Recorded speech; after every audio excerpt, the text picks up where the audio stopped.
What's up? Do you ever wonder like how to actually define the good or what is actually good? What matters? What's the most important things in life? Well, there you're luck. We're going to talk about what is good. This is the Existential Stoic podcast. I'm Danny here with Randy. What's up, Randy?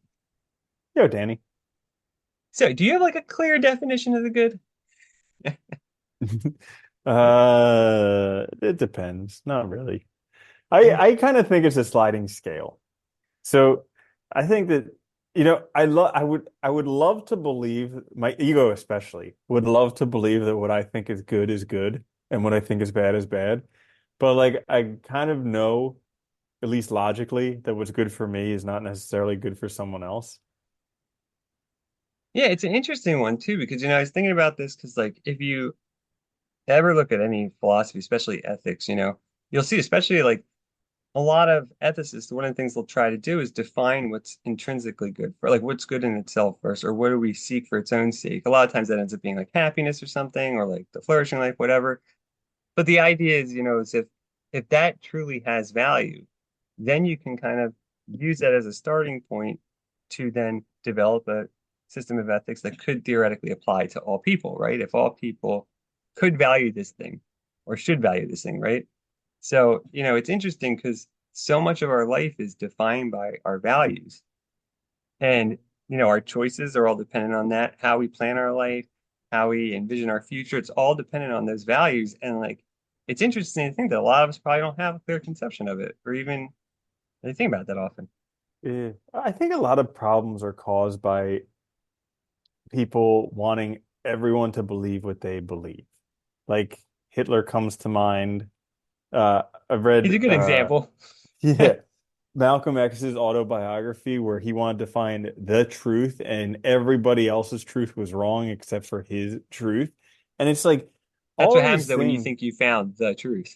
right, right. But like this is one of the problems with good is that people want to find the good and Yeah. anything other than because look at all, I mean, look at the wars that are fought in the Middle East because certain people believe that their religion is the good one, everyone else's religion is the bad one. They're Yeah. heathens, all these things. It's a very tricky thing and a very tricky word. It is difficult. I mean, values in general are because we're meaning makers. We have to define, things meaningful in order to understand them, understand our place in the world. But we then make that assumption, like you said, right, that the way I think about things must be right because you're so familiar with it, because it's your perspective, right? And Yeah. then everything else must be wrong. And a lot of times I think that's also because, like, for a lot of people, if they have a rigid set of values to incorporate another one would be to deny their own. So they have to reject it, in order to keep theirs and maintain it in its rigidity. Yeah. Mm. Yeah. I don't know. It's a tough one. But Sorry. there's also, so like we were talking in the last episode about Marcus Aurelius, and he talks a lot about good and bad, and he says they're like the two sets of teeth, like the upper and lower teeth. You need them. You need because if you only have upper teeth and no lower teeth, they don't work. And if you only Yeah. have lower and not upper, they don't work. And also like the good and the bad come out of each other. Like before Yeah. there was, if there's no good, there's also no bad because you don't have any reference to judge it. I like what it says in the Tao Te Ching, where it's like the bad man is, or no, the good man is the bad man's teacher, and the bad man is the good man's job because it's like it shows that there is a relationship and a cycle between the two. And like it's so easy to get caught up in this like, well, good is good and bad is bad. But not necessarily. They're just I've been looking at this recently, like they're both kind of choices. Like when Yeah. you're a kid, you're playing Cowboys and Indians or like but like you know how in the Cowboys there's like the Cowboys with the white hats, which are the good guys, and the Yeah. Cowboys with the black hats, which are the bad guys. And it's like you just make a choice when you're a kid. Like do you like the ones that are the bad guys, or you like the ones that are the good guys? And really, in life, it just kind of comes down to that choice. Yeah.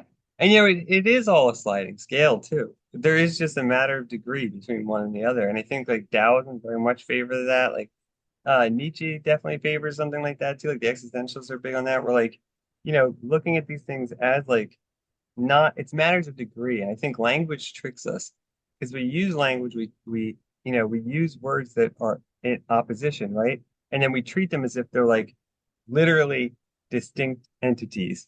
that exist. Like there's good and bad, there's hot and cold. When, Uh-huh. they're not. I mean, they're just, it's a matter of degree. Totally. And it can be a matter of time too. Like I was watching The Untouchables, which was about like the Oh prohibition. yeah, yeah, yeah. And they That's were a good movie. catching, I don't know, one of the guys who was getting the alcohol out there. But basically, like towards the end of the movie, the prohibition's pretty much over. And they're like, well, prohibition's over. What are you going to do? And he's like, get a drink. And it's like, so the guy who you just spent the whole movie catching and killing everyone, now he wouldn't be a bad guy anymore because the prohibition's over. And it's like the same thing with marijuana. Like, us Yeah. growing up, anybody went to jail for marijuana, but nowadays you can get it wherever you want. Yeah, isn't that funny too? Like as like society changes and things change, like the laws change, and then all of a sudden, well, that's the other problem though. I think a lot of people equate good and bad with law, and the law has nothing to do with it. The law has everything to do with practicality, with interest groups, with all kinds of things that really have nothing to do with what's good and bad.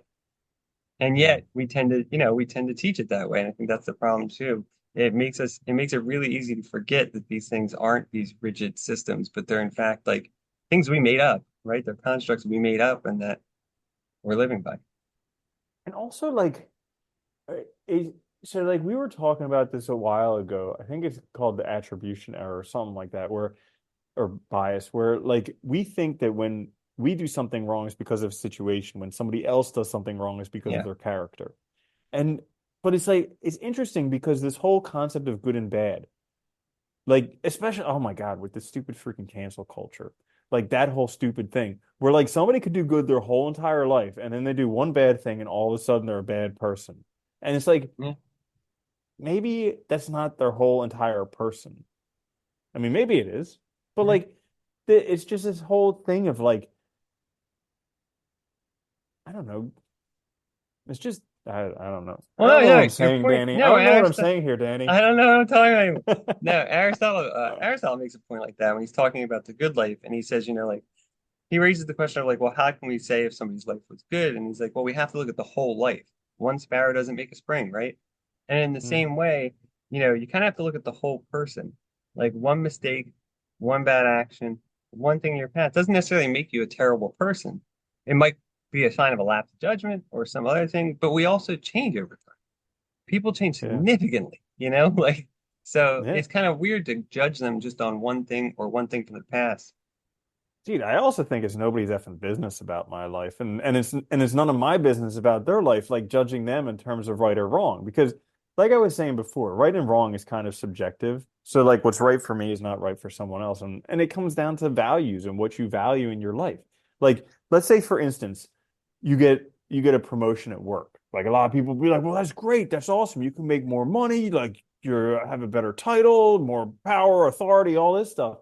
And it's like yeah, for somebody who values work development and money, that's great. But for somebody who values time with their kids and time outdoors, it's probably not great Yeah.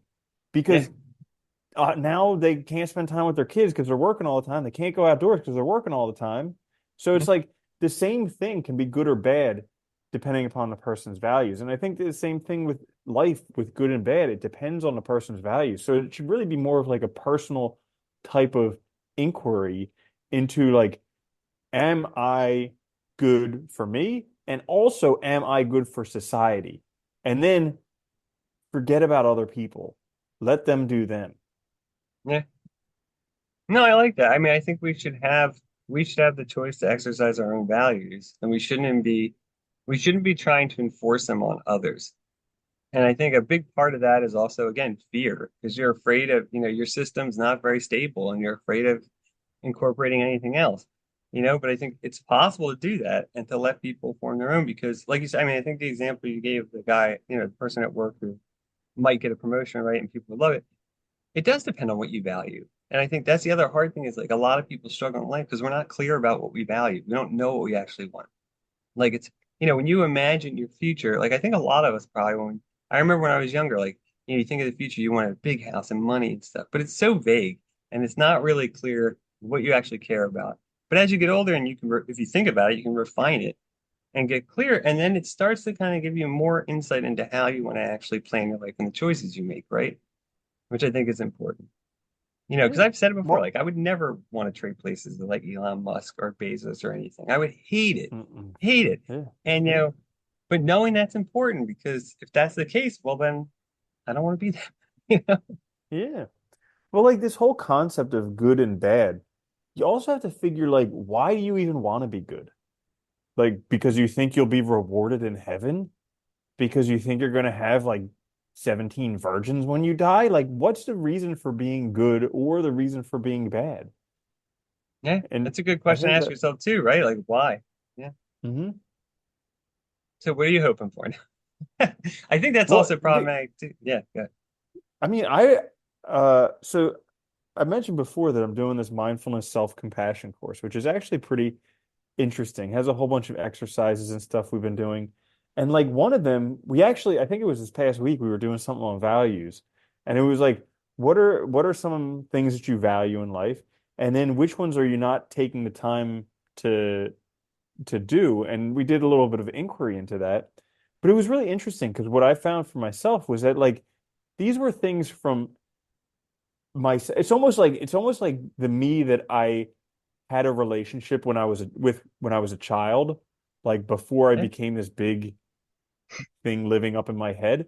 Like I knew who I was when I was a child, and then all of a sudden, through living in society and all this different stuff, trying to earn a living and whatever, I kind of got distant from that. And so what I got from this exercise was like those values, it's really just me acknowledging that me that I knew when I was a child and just allowing that to exist and not You know, judging it because it may not be socially acceptable. it's funny. We see that a lot. Like you see it in Buddhism and Taoism, in Nietzsche references it. Like this idea of the person that's like that having that childlike spirit's crucial for like maturity and development in life because what it essentially means is, if you think back to when you were a kid, like you don't have prejudgments, you don't have preconceived ideas, you don't have rigid value structures that make you, either avoid things before you even try them or judge others or judge situations. You judge things based on your actual real experience of them. And only that, really. So, like, you might not like a toy because you just didn't have fun playing with it, but you can see that your friend likes it, so that's whatever. Who cares? And I think that's one of the interesting things too, is that a lot of these philosophers see that as like the height of like maturity and development is getting back to that state where you can kind of just experience stuff and evaluate it on a case by case basis. Understand it for what it is without all this other crap getting in the way that normally gets in the way, like social judgments, conditioning, all this other crap that we carry with us. Yeah, Hmm. it's interesting. We do so much that like ruins our own experiences and our own ability to have like good experiences in our life by judging Hmm. things, I think. Yeah. Well, it's hard because it's just so confusing, you know? Yeah. Well, it is It's like confusing. yeah, Nobody knows. we we get it's like I think about this a lot because like we have this feeling that comes up like we want something or we don't want something in kind of in the we have this feeling in the present about it could be about a thought, but it's like we want or don't want something, and then we come up with this plan to do it, and then that sends us down this whole spiral of all this other messy stuff in order to do everything, and before long we're like completely lost doing all these different things just because 3 years ago we Yeah. felt a certain way. Yeah. And it's like, It is funny. yeah, We also really quickly forget about why we're doing things too. Like why we even started doing it in the first place, because all the other stuff gets mixed in, confusing, complicated, and you forget even why you did it in the first place. Or what hmm, motivated you to do it. Like I've met so many people in my life, and I mean one of them, like, you get into a career or something because you like it, but then actually doing it, or along the way, you start hating it, but not because you just forgot why you even got into it. And you start focusing on the wrong things or whatever. yeah, Yeah. yeah. There's no rule book. There's no Plus, rule book like, and it's all made up. It's true. everything is we're all making the meanings as we go. So it's total Yeah. just, And like, it's like we keep thinking that we're these individuals. And like, what if we're not? So, like, yeah, that's possible. you know, is like in order for everything to happen, there has to be some people that are like the Bezoses, and there have to be some people that are totally ordinary. Actually, a lot of people that are totally ordinary in order for them to be the Bezoses. And like, yeah, The system could also be totally different. That's the other thing. This doesn't have to be the way it is. I mean, on top of that too, though, I think, I mean, to the point you're making also, like, we also are just connected to everything else within our world, right? Everything's playing a role within that larger thing. Think of like an ecosystem or something, right? Where like all the parts are contributing something, but also taking things from other things. And it's like, look at it that or even way. Yeah. just flushing a toilet.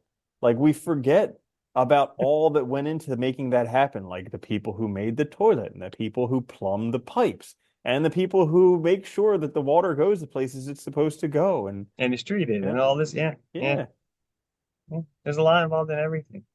because It's we're funny. individuals, damn it. Yeah, we're individuals. We're so removed from so many things now, though, because we just don't, we don't go kill an animal, skin it, do all this to make clothes with it, and then make food and stuff. Like we just go to the store and buy stuff packaged We in don't dig plastic. our own poop holes anymore. Yeah, like, it's crazy.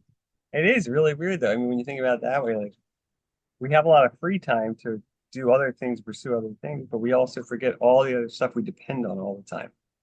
You know? Hmm. Well, it's like, it's the same as like, it's like whenever you see one of these like these tech CEOs, like they come out with a new product and they walk out on stage and show it off like they made the thing.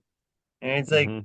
totally ignoring all the people that were necessary for that to come about and Hmm. like that are necessary The that they're, countries in Africa they exploited for the yeah, whatever like like rare alloys they needed. yeah, whatever Yeah. heavy metal they need and stuff. And like they're literally standing on them. And it's like, well, you don't do anything by yourself. You can't. The opportunities that you even had, only you had because you existed in the world at a certain time where that stuff was possible. So yeah, you gotta get over yourself a little too. I think that's also we Mm-hmm. gotta get over ourselves a little. And I Mm-hmm. think flexibility, when you think of the good, flexibility is very helpful, I think, to be flexible, not necessarily in your values, but just flexible with other people and their values and let them be, you know? Yeah. Yeah. Yeah, exactly. I agree. Where like I think you need to really work on finding your own definitions and your own values and not imposing that on other people. Nietzsche has one of my favorite things where he says, this is my virtue, where is yours? Like, or this is my good, like, or my value, where's yours? And like, and another part even says, like, like, what's good for me is good for me, and I wouldn't want it to be good for everyone because that devalues it. Like my values are my values. If everybody had them, then it's just a generic Mm-hmm. thing, and it's not my own anymore. So, yeah, Mm-hmm. I think there's truth to that too. Like, Mm-hmm. if we do think of ourselves as unique, then you should have your own values that are unique to you and your own reasons for thinking. Mm-hmm. Yeah. All right. Well, there you have it. The good is a difficult concept. It's very hard and it causes a lot of problems, I think, too. Get clear on your values. Yeah. This is the Existential Stoic podcast, though. Hope you enjoyed the episode. If you did, like, share, subscribe. It helps us out a lot. You can watch on YouTube or listen wherever you get your podcasts. We'll be back later this week with another episode. Until then, though, later, mate. Later, Danny.